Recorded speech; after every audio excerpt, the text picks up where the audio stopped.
semantics. Mr. Chair, yes or no? Davao style. Do not ask me to answer yes or no. You are not an investigator. Mr. Chair, tayo po ay nasa investigasyon kasalukuyan, Yes, Mr. but you Chair. are not an investigator. Why are you asking me to answer Mr. yes Chair, or no? tinatanong ko lang naman. Chair, point of Session order. suspended. Now, Mr. Chair, I would like to direct my questions, Mr. Chair, to Rodrigo Duterte.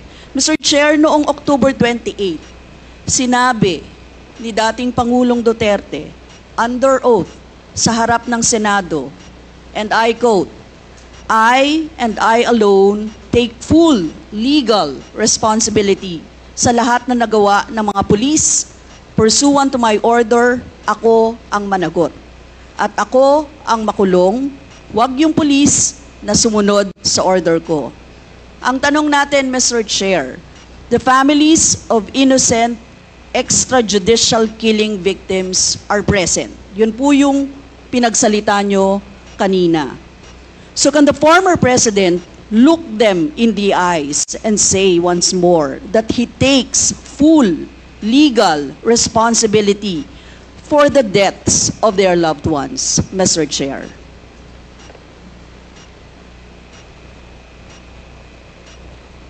Mr. President, can you, What's the question? what is the question? Can you repeat the question? Mr. Chair, sinabi niya po na full responsibility. So, Mr. Chair, totoo ba yan? Correct. Very correct. Since I was a president, and there was this, until now, serious problem about drugs, I had to issue or make a policy statement about drugs. At all that happened, yung nangyari pursuant to my order to stop the drug problem in this country, akin yun. Akin na akin yun. Ako ang nagbigay ng order kasi ginawa nila illegal or legal, akin yun. Thank you, Mr. Chair. I take full responsibility for it. Thank you, Mr. Chair. Yun po yung tanong ko. Yung families of innocent extrajudicial killings, kayo din. File the case in court. Mr. Walang Chair. problema. Nandiyan ang korte. Yes, Mr. Chair. Second question ko. Responsable kayo kasi polisiya nyo yon. Kumbaga, tatak Duterte. Dahil polisiya nyo rin yan, tama ba? Sa Davao. Nung nasa Davao pa kayo. Tama ba na tawagin po itong Davao model or Davao style? Mr. Chair?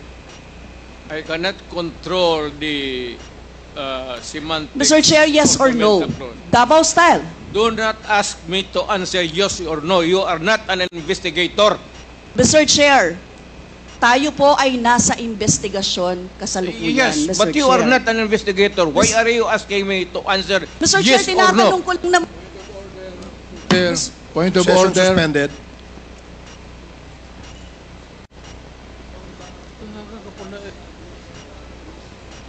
Point of order, Mr. Chair. Ano ka, police? Point of order, Mr. Chair. The session is suspended for the meantime, so please, let's take time to calm things down, okay? Para ho maayos ang ating hearing sa ngayon. Hearing is resumed. Please proceed, Congresswoman Rosas. Mr. Chair, ang tinatanong ko lang, sa particular question na yon, maaari naman siyang sagutin ng yes or no, and then the explanation, Mr. Chair. Opo, opo. Mr. Do Pres- not control my answer, kung Your Honor. This is not an inquisition. This is a democratic process of investigation. Okay, thank you, Mr. President. Sana po, if there are questions that will be propounded by the members, hopefully, medyo kung gusto po natin mag-elaborate, we will allow that, provided that kung maaari po sanang iksian lamang po natin nang sa ganun, no, malinaw. And for the members who wish to ask questions that are answerable by yes or no, please make the questions very clear para ho masagot po ng yes or no, Your Honors. So I hope para ho maayos yung ating patakbo ng ating hearing sa ngayon. So please proceed, Congresswoman Brosas. Yes, Mr. Chair. Mr. Chair, ang tanong ko, sinasabi nyo rin na ang war on drugs ay talagang utos nyo. Diba? Pag sinabing war on drugs, Duterte yan. Sa inyo na nadikit yan. Unless, eto po, tanong na pwede nyo i-expound. May iba kayong gustong itawag doon? Meron po ba kayong gustong ibang itawag doon? Wala na po. Sabi ko, I assume full responsibility for whatever happened in the actions taken by the law enforcement agencies of this country to stop the drugs or the serious problem of the drugs affecting our people. Mr. Chair, next question. Nung naging mayor po kayo, sabi nyo naging safe ang Davao. Tama po ba? That would be that should be answered by a third person. I would not be answering that. It would be presumptuous of me to conclude. Hindi ako magsabi. I never said that Davao City was not publicly. Mr. Chair, as mayor, masasabi nyo na naging safe ang Davao sa panahon nyo? Talaga. Kasi Talaga. walang kriminal sa kalye, Talaga.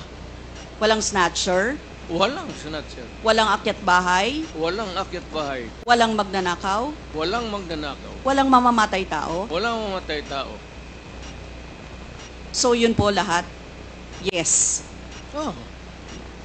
So walang mga kriminal o walang insidente ng kriminalidad. Bakit po? Merong mga incident, not totally. It would be a dream of a city not to have any criminal incidents or violence. Pero overall, Davao City was safe. If the test or standard would be that a citizen of the city can walk all over the city and men and children can go home safely, unmolested, undisturbed. That was the standard that I gave to the police of Davao City. Mr. Chair, I would like to ask, no? Hindi ba nagkandamatay sila sa panahon na yon? Marami po. Sino-sino po ang mga pumatay? Wala akong listahan yan, ma'am. We have to go to the tawag nito. Hindi ko bit-bit. Ang bit-bit ko lang ho yung hindi. Mr. Chair, I would like to ask again, no? Sa inyo po na karanasan, kayo mismo ba pumatay? Ako? Marami. Mga 6 o 7. So Ewan what- ko kung natuluyan yung hindi ko na follow up sa ospital kung natuluyan. Quote ko lang, ipaalala ko ulit, Mr. Chair, kasi mula din ito sa Senate hearings, ano? I-quote ko lang po kayo, in Davao, I used to do it personally, just to show to the guys that if I can do it, why can't you? Correct. Sinabi niyo po yan sa mga business leaders sa meeting sa Manila. At kung paano niyo ginode ang mga police officers to gun down suspects. Tama po ba? Yes, if they present a violent resistance. That's the only thing there. You can kill the criminal if you are personally in danger of losing your life too.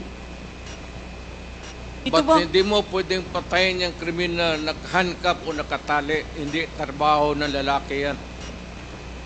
ito pong second, Mr. Chair, na quote, kayo rin ito. And I'd go around in Davao with a motorcycle, with a big bike around, and I would just patrol the streets looking for trouble also.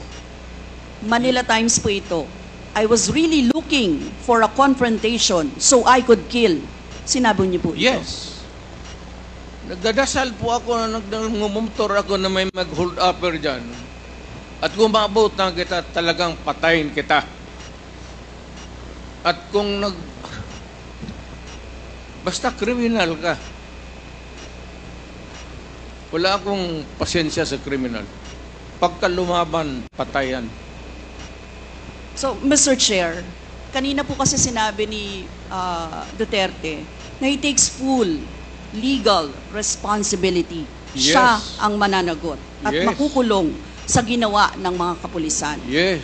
Kung sa inyo po ang policy, inaako nyo rin ang accomplishment nito. Yung lahat po, kasi kung naaalala ko sa war on drugs, yung mga accomplishment, may nahuli, nagbebenta, gumagamit, gumagawa ng droga. Lahat yan. Ma'am, if you are the city executive or mayor, lahat ng utos mo na ginawa ng pulis and all the consequences, sagot ko yan. Pati ang ginawa ng pulis, sagot ko yan. Pati po yung accomplishment kung may nahuli, enforcement of law yun. Accomplishment din po yung na-confiscate na drugs. Tama ba? Lahat ng trabaho ng pulis, because you are the mayor, inutos mo yan, and the consequences, or sometimes an incident can go right and go wrong. Protektahan ko yung pulis kasi ako ang mayor. Hindi magtrabaho yung pulis, matakot yan kung hindi mo bakapan. So lahat ng trabaho ng pulis, nung ako'y mayor, for the longest time, akin yan. So, Mr. Chair, alam niyo po ba kung ilan ang arrested sa mga drug operations at how much ang drug na na-seize nung time na yan? Ma'am, I was not notified in advance that I have to make an accounting for the arrested persons in Davao City. That is, I would not want to. That would not be a proper question. For a Mr. Chair, resource sabi niyo person. yung accomplishment report sa inyo yan. Accomplishment, yes. Accomplishment is another thing. But you see, to ask for the number of arrests or killings, that would be a stupid question. Mr. Chair, sinabi po ninyo na aakuin nyo lahat. Eh di syempre may accounting din kayo, Mr. Chair. At kabisado nyo, kahit nga kabisado ninyo kung ilan ang hinuli, ilan ang pinatay, ilan. Dapat may accounting kayo, Mr. Chair. And I believe, Mr. Chair, noong 2017, correct me if I'm wrong, may President's Accomplishment Report kayo, Yes, Mr. ma'am. Chair. Tanungin kita, where were you the other day at 4 o'clock in the afternoon? Point of order, Mr. Chair. Yan nga sinabi ko. Yes, may I remind our resource person, Mr. President, maaari po ay wag po, iwasan po natin magtanong sa ating po mga membro. Please answer the questions lamang po at refrain from asking questions to the members of Congress. Yan po ang nakasaad sa ating rules. Please continue, Congresswoman Brosas. Thank you, Mr. Chair. I'm sure alam po yan, no? ng former President kasi siya ay naging miyembro din ng Kongreso, Mr. Chair. Yes. Yes, Mr. Chair, 2017 President Accomplishment Report meron, sinabi nyo rin naman. Ngayon, Mr. Chair, kung ganon, handang mag-cooperate ba ang dating Pangulo sa lahat ng investigations na gagawin, Mr. Chair? All investigations. What do you mean by lahat? How many investigations do you think that I have to participate? Point of order again, Mr. Chair. That's a 1 minute suspension, President. Yes, Mr. Chair. Mr. Chair, siguro, tatanong ko na lang diretso, Mr. Chair. Yung former President ba ay willing na mag-cooperate sa investigation sa ICC? Kaugnay dito? ICC, ma'am. I'm asking the ICC to hurry up, and if possible, they can come here and start the investigation tomorrow. This issue has been left hanging for so many years. Matagal, ma'am. Baka mamatay na ako, hindi na nila ako maimbestiga. So I'm asking the ICC through you na pagpunta na sila dito bukas, umpisahan na nila ang investigation. And if I am found guilty, I will go to prison and rot there for all time. Mr. Chair, balikan ko lang yung isa ko pang tanong, Mr. Chair. Ito sa Senate hearing dito, Mr. Chair. Sinabi ni former President Duterte, encourage the criminals to fight. Encourage them to draw their guns. Yan ang instruction ko. End of quote. And the only way na hindi kayo makulong and to justify the killing is bigyan mo talaga ng panahon na lumaban. Tama po ba? Yan ang sinabi ninyo. Yes, because that would be justified kung lumaban. Yan, kasunod pa lang po yung Ang question ko. utos ko- Ang question ko po ay, bakit nyo ine-encourage yung kriminal na lumaban? Para medyo maminus-minus ang problema sa siyudad ko, kung may kriminal dito na 50, kung mapatay ninyo yung 30, di 20 na lang, hindi na masyado problema dyan sa akin. Ibig sabihin, Mr. Chair, hindi mapaparusahan ang nakagawa ng krimen in self-defense. Hindi man siya. Kasi alam naman trabaho ng police, ma'am. The policeman should know when to kill and when to injure. Hindi naman kailangan sabihin na. May elements naman ng self-defense. Alam niyo yon, Mr. Chair. Not self-defense, man. Performance of duty. Performance of duty, but elements of connected self-defense. with that performance of duty is self-defense. So, Mr. Chair, ano yon? Ang what? Elements of self-defense, Mr. Chair. Self-defense is when you defend yourself to avoid injury, serious, or you die. That is applicable also to a policeman who is performing his duty, because the policeman has to confront, ang civilian has to iwasan. But a policeman, a law officer, if you are a law officer, you have to confront the criminal. Ang sanabi ko sa kanila, huwag kang pumunta dito sa akin isina na may sugat ka, sipain kita, patayin mo. Bakit ikaw ang may sugat? Wala akong my language is brutal and raw for criminals. Wala akong pasensya, ma'am. I've been a prosecutor for 9 years. Talagang sinabi ko, pag hindi na mahinto yan, patayin mo na yan. Huwag mo nang pabalikin niya dito sa opisina ko. Thank you, really Mr. want Chair. to know the truth. Ganon. Last two questions, Congresswoman Rosas. Yes, Mr. Chair. Mr. Chair, gusto ko lang sabihin na sa elements of self-defense, first, dapat unlawful aggression. Second, reasonable necessity of the means employed to prevent or repel it. And third, lack of sufficient provocation on the part of the person defending himself. Mr. Chair, now I would like to direct my question to sa victims po.